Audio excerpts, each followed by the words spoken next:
Short story. Who was she? How did I meet her? I don't know. It was on a hilltop. As a game, considering that I was alone and huge empty space available to be won with silence. This was unique ground spread over 7 acres on this mountain. Vehicles were not allowed.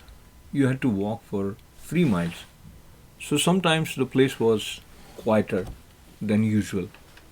Here I felt like a child in the lap of mother. So I behaved like a child. I closed my eyes and started to practice walking without seeing anything. Closed eyes, walking, not seeing anything. I felt interesting, exciting, and it was fun. I took few baby steps in the beginning, listening to the cautious song of the wind. Then, as I became comfortable in walking with closed eyes, I started walking at a faster pace.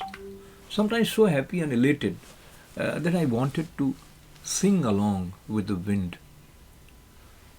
Where is this ecstasy coming from? I asked myself. It felt like the most comforting feeling, which I wanted to continue forever. And then I heard a female voice. Stop! Gradually, I opened my eyes with reluctance. There she was. I could see her, but it felt like I could see through her. There was a kind of transparency about her being. She was smiling. She asked, where are you going? Nowhere. If you go nowhere, you will reach nowhere.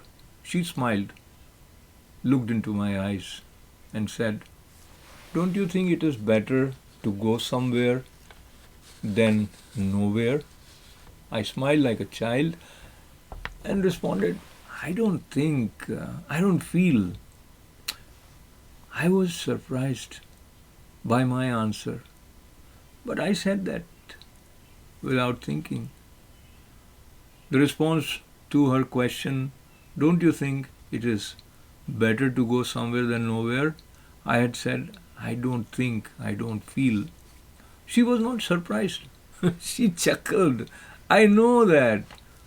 Your feelings compelled me to feel for you. What? My eyes widened with surprise.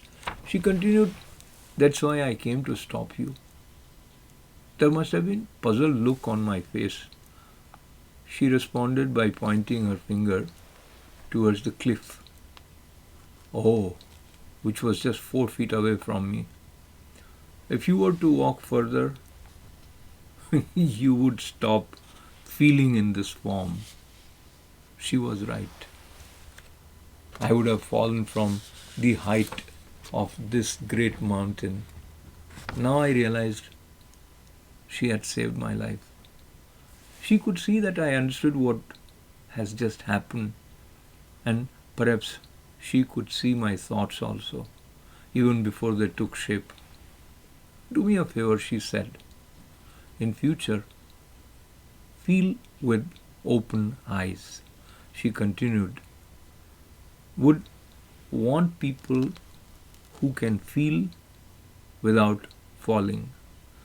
World would want people who can feel without falling. I nodded.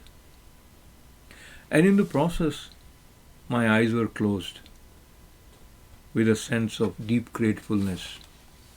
When I opened my eyes, she was not there. Who was she? I thought and then felt that I know the answer. I could feel she was there. I felt she was one with everything, and so was I. I was walking elated, ready to carry a palpable sense of oneness from the top of the mountain.